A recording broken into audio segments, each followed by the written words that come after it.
Hi everyone, welcome to my channel, and today we're going to take a look at another horrible case with you.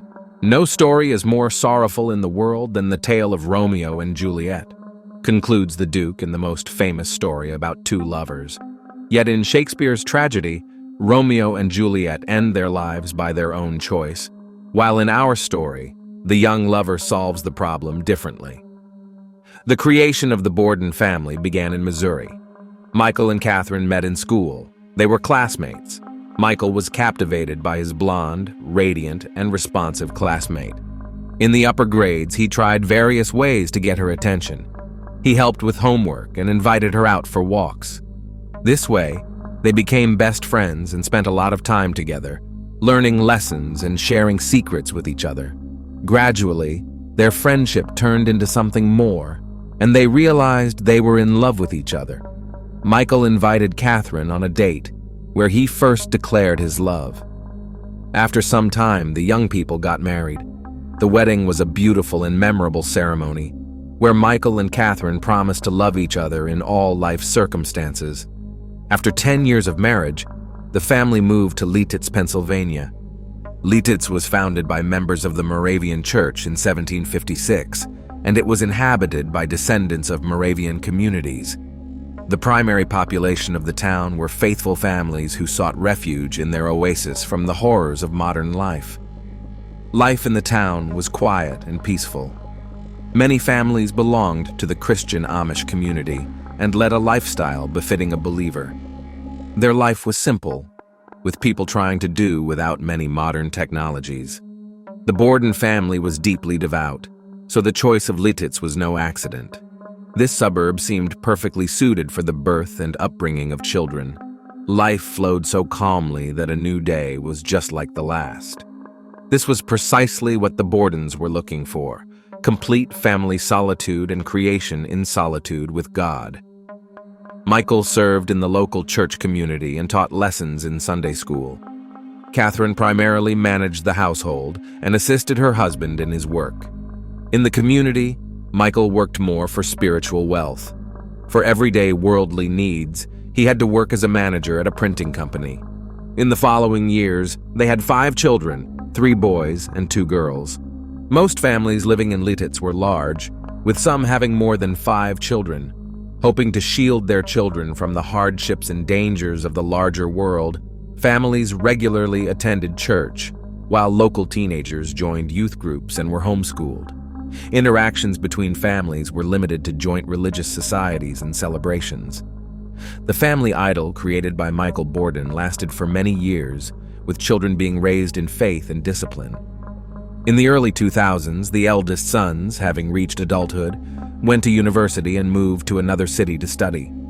This left 3 children at home who continued their homeschooling to the delight of their parents. Neighbors and the couple's few friends spoke highly of the children's upbringing and their diverse interests. Kara, Caitlin, and Daniel were exemplary, kind, and responsive. But it wasn't always this way. As the eldest daughter, Kara, entered her teenage years, it turned the family's traditional ways upside down. Despite her father's prohibitions, she began playing in the local soccer team, sneaking out to discos, and thoughtlessly doing everything she had been forbidden to do before. The young beauty's behavior deeply shook her father. Many hours of talks and instructions did not resonate in Kara's heart. Reasons for arguments appeared, which time and again led to the young rebel's escape.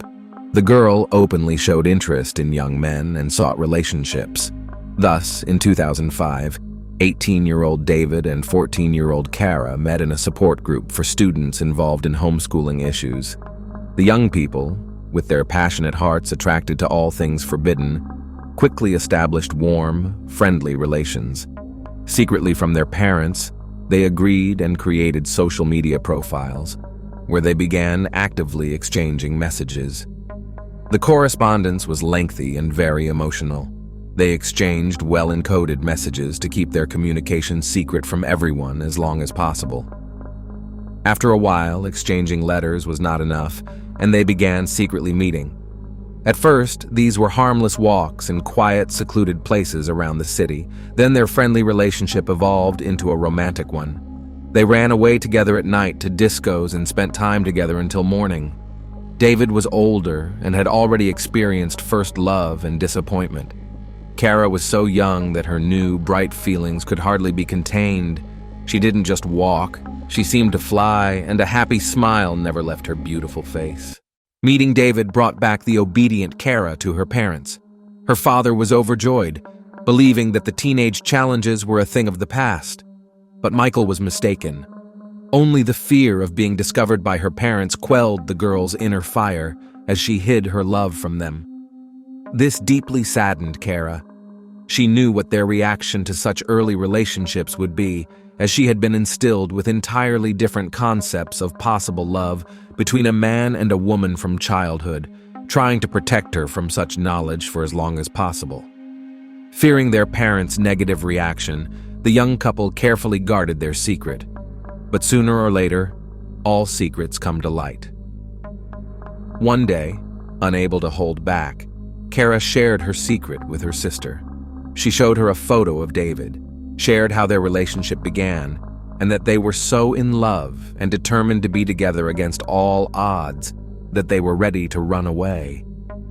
Her sister, fearful for Kara, told their mother about the planned elopement. Thus, the secret of the young lovers was revealed. One early morning, the young woman climbed through the window into the house and quietly, like a mouse, went up to her room.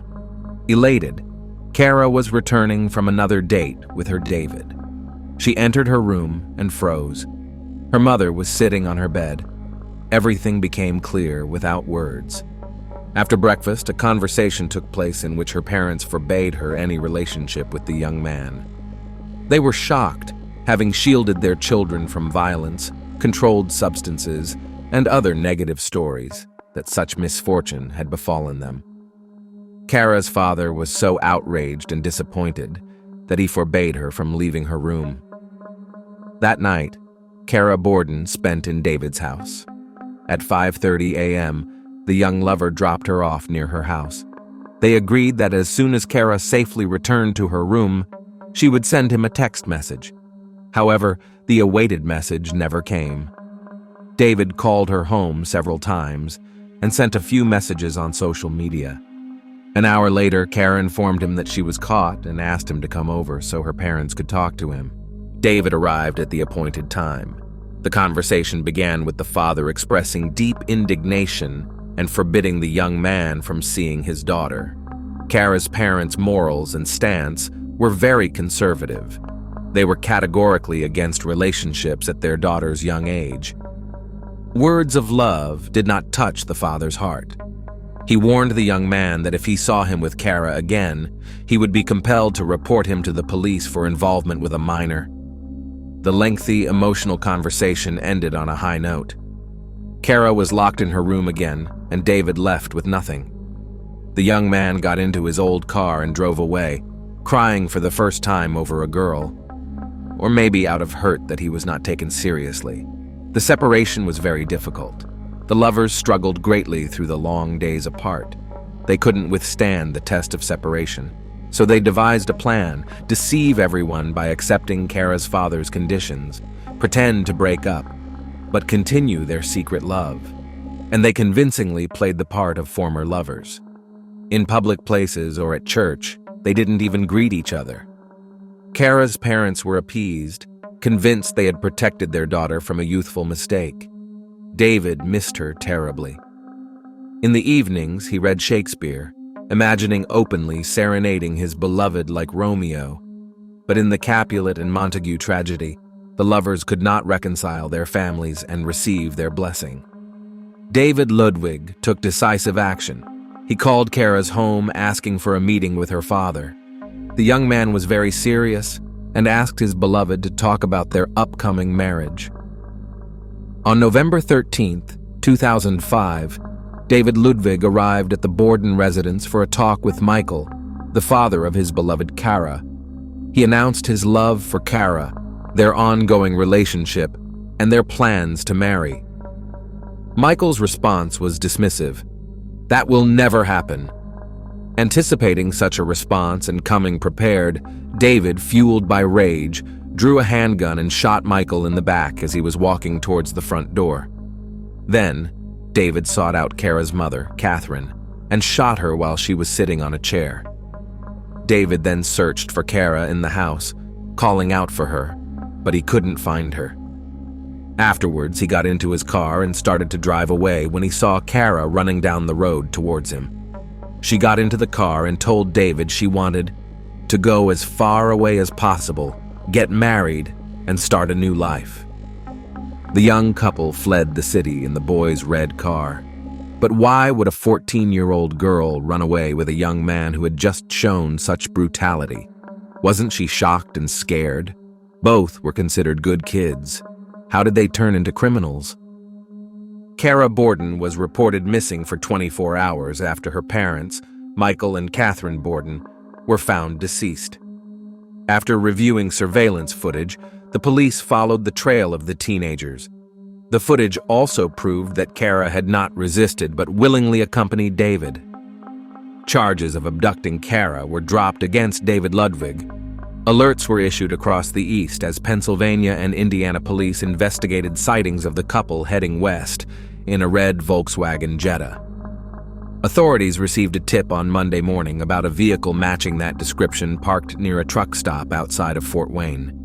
Police headed to the area, but the car was gone. State police were alerted, and patrols spotted the car around noon on I-70 in Belleville. David Ludwig merged onto the interstate, leading them on a 5-mile chase at speeds of 90 to 95 miles per hour on a 2-lane highway. State Trooper David Cox, who was involved in the pursuit, described Ludwig as extremely reckless and dangerous at that moment, causing multiple accidents like in an action movie. The saga of the runaway lovers became a top national news story.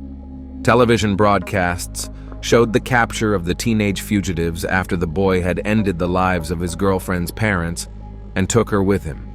It turned out the lovers planned to escape far away, get married, and start a new life. The district attorney, commenting on the investigation, stated that the earlier abduction charge against the teenager would be dropped, but the charges for the demise of Michael and Catherine Borden would remain. Ludwig and Kara Beth fled together after the incident and were on the run from the authorities for about 28 hours before being apprehended in Indiana. Kara Beth was not charged with any crime. David Ludwig was detained without bail on charges of ending lives and abduction. Kara Borden was taken into the care of relatives and church members. David Ludwig was arrested on November 14, 2005, after a high-speed chase ended with his vehicle crashing into a tree. He was charged with the demise of the Bordens following a prolonged dispute. 14-year-old Kara Borden faced no charges. On November 16th, David Ludwig was extradited back to Pennsylvania after waiving extradition. The failed Romeo confessed to 2 counts of intentional harm. "It was a deliberate act. I intended to shoot them if they got in our way, and I did." During the search of the young man's vehicle upon his arrest, no weapons were found. But when police visited Ludwig's home, they discovered 54 firearms. This arsenal belonged to Ludwig's father, a hunter who taught his son how to handle weapons. An 18-minute video from a laptop in his home showed Ludwig discussing plans for an armed invasion of another family's home, showing him bringing weapons into the house, though court documents state they abandoned this plan due to too many cars present. The police declared Kara Borden a victim in the case, yet Ludwig filed court documents claiming surveillance footage from various stores along their route would prove she was not abducted. Ludwig did not resist efforts to return him to Pennsylvania. A Pennsylvania judge ordered him held without bail. He was not represented by an attorney during the charge presentation. A preliminary hearing was set for November 23rd. The trial of the young individual responsible for ending 2 adult lives in front of their children was brief, as detailed in court documents. Kara's 13-year-old sister, Caitlin, told investigators that her parents were shot after arguing with David for about an hour. According to court documents, Caitlin saw Ludwig shoot her father, then ran to the bathroom where she heard a second shot, presumably the one that took her mother's life. Ludwig then ran through the house calling for Kara. she told investigators. The couple's 9-year-old son ran to neighbors who called 911, reporting the tragic event. In June 2006, David Ludwig entered a plea agreement with District Attorney Donald R. Totaro, who had sought the death penalty as punishment. Thus, Ludwig pleaded guilty to 2 counts of first-degree perpetrating, among other charges, and was immediately sentenced to 2 consecutive life sentences of 9.5 to 19 years, and was also ordered to pay $125,000 in restitution. Since 2006, Kara Borden has been under guardianship, represented by a legal counsel. In written statements published on November 22, 2005, the abduction charge against David G. Ludwig was dropped.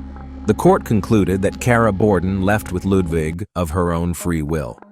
Ludwig's lawyer reportedly stated that Kara voluntarily accompanied David during their journey through 3 states, and surveillance recordings show that Borden had ample opportunity to escape. Kara admitted that she ran after Ludwig as he left her house. Kara Borden simply wished to marry her beloved, David Ludwig. Kara Beth has been identified as a victim in this tragic situation, and thus, the District Attorney of Lancaster County did not levy any criminal charges against her. Her actions, alongside Ludwig's during the investigation and the digital trail of emails, blogs, and texts they left behind, contributed to this decision. At a solemn memorial service held at Lancaster Bible College, Kara Beth, amidst her siblings, mourned the loss of her parents. The Borden family's neighborhood showed its respect and remembrance by adorning mailboxes with white ribbons. The loss left 5 children without the guidance and love of their parents. George Landis, an elder from the Monterey Chapel, reflected on the incident by saying that the purpose behind such loss is known only to God, reassuring that Mike and Katie are in a better place. Vera Zimmerman, 50, familiar with the Borden family and Ludwig's mother for 7 years, remarked on the upbringing of the children, pointing out that a lapse in judgment led to the unfortunate events. Friends and neighbors recalled Kara Borden as a joyful and sociable young girl, known for her babysitting in the neighborhood and her passion for soccer. Kevin Eschleman, executive pastor at Ephrata Community Church, noted her regular participation in youth group activities. However, underlying tensions between Kara and her parents were noted by Zimmerman, highlighting concerns over Kara's interest in boys. Samuel P. Lohr, a friend of Ludwig, disclosed to authorities their secret intimate relationship, marked by flirtatious electronic communications and inappropriate image exchanges, according to legal documents. Zimmerman mentioned a significant decision by Kara's parents to disconnect her internet service in response to her relationship with David, indicating their disapproval. The peaceful town was left in shock by the grim events that unfolded, resonating beyond the local community to wider circles, especially those involved in homeschooling. Friends of the family struggled to comprehend how such sheltered children could commit acts of grave severity. Officially, they weren't considered a couple due to parental disapproval of their relationship, shared Stephanie Mannon, a 16-year-old neighbor of the Borden family. This incident underscores the dilemma where David Ludwig, faced with opposition, chose violence as a solution to his problems. David G. Ludwig's appeal for release was ultimately denied by the state appellate court, as announced by the Lancaster County District Attorney's Office. Following his sentencing on June 20th, Ludwig underwent various assessments at Camp Hill before being moved to a state prison in Indiana County to start serving his life sentence for the taking the life of his girlfriend's parents. David Ludwig, at 19, was transferred on August 3rd to the State Correctional Institution at Pine Grove, announced by Susan Norton, spokesperson for the State Department of Corrections. The state chose the Indiana State Prison for Ludwig because of its youthful offender program. Designed for inmates aged 15 to 20, the program aims to teach self-responsibility, discipline, respect for others, and self-worth. According to the Department of Corrections, Pine Grove, opened in 2000, houses some of the state's most challenging young offenders in a therapeutic community setting. Inmates at Pine Grove start their day at 6:10 a.m. with a roll call, followed by a 6:30 a.m. workout session including squats, push-ups, and jogging in place. They returned to their cells at 7:15 a.m. to get ready for breakfast at 7:30 a.m., with lunch at 11:30 and dinner at 4:20 p.m. The bulk of the day is filled with 4 hours of educational classes, ranging from culinary arts, business, computer drafting, heating and cooling system installation, to building maintenance, and 4 hours of personal life management skills training. Inmates also participate in a 90-day military-style leadership development program fostering honor, discipline, honesty, and respect. Transitioning from the county jail, where Ludwig earned his high school diploma, to the state correctional facility was a challenge for the young man, stated Merrill M. Spann, one of Ludwig's attorneys. He will also be amongst young people from the general population and will be able to have visitors. The change was difficult because the county jail was smaller, and he had gotten used to the environment, Spann said. The cost of housing an inmate at Pine Grove, which employs about 430 people, is approximately $120 a day. Mr. Ludwig will be assigned jobs such as janitorial work or food service, and he will engage in daily recreational and educational activities, Norton stated. Inmates can earn between 18 to 42 cents an hour working as carpenters, plumbers, cooks, and laborers. The money earned can be used to purchase clothing, footwear, food, and personal items at the prison commissary.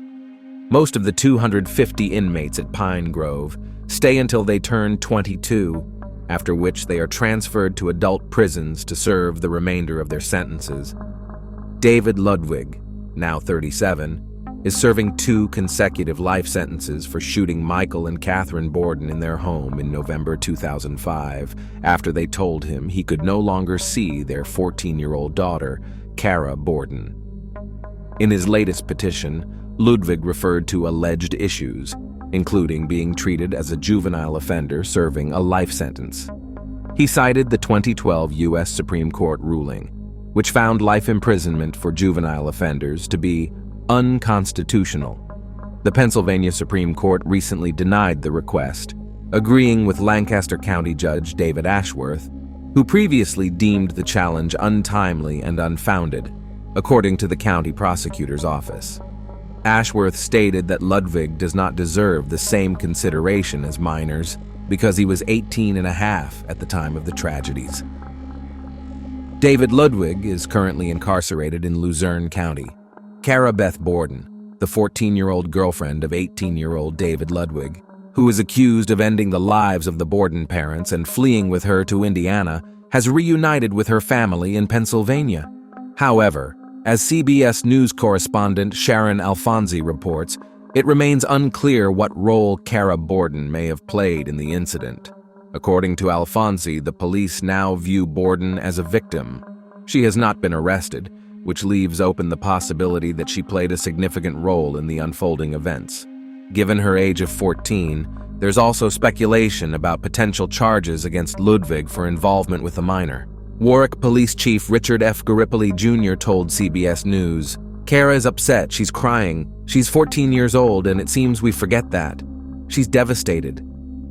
This has completely changed the fabric of our community," a Borden neighbor involved in the memorial service told CBS News. "They were wonderful people and we'll miss them terribly. It's complete madness, absolute madness," said the Lancaster County, Pennsylvania coroner G. Gary Kirchner. "This isn't a Romeo and Juliet deal. It's much worse." Thus, a decision made in a moment of fury and desperation took 3 lives. Why do we say 3 when there are 2 victims? Having received 2 life sentences, 18-year-old David Ludwig will live out his days in prison, never again to make a choice independently and never to be free again. But is that truly living? The community long remembered this terrible story and couldn't understand how such positive children could so casually commit such evil. Unfortunately, homeschooling didn't prevent this horrific tragedy. Growing up and being educated in a Christian environment didn't stop the cruel act. Perhaps the parents, trusting in God and faith, missed something crucial in raising their children, or failed to convey the important lessons of Christian faith effectively. Maybe they weren't fulfilling their parental duties adequately, not having heartfelt conversations with their children, or trusting each other enough to prevent their daughter's secret escapes and stop the quest for new experiences. Perhaps it would have been better to allow the children to live without mentioning the Almighty, still sharing with their children the life they themselves had lived at a young age, where there weren't so many restrictions and deprivations.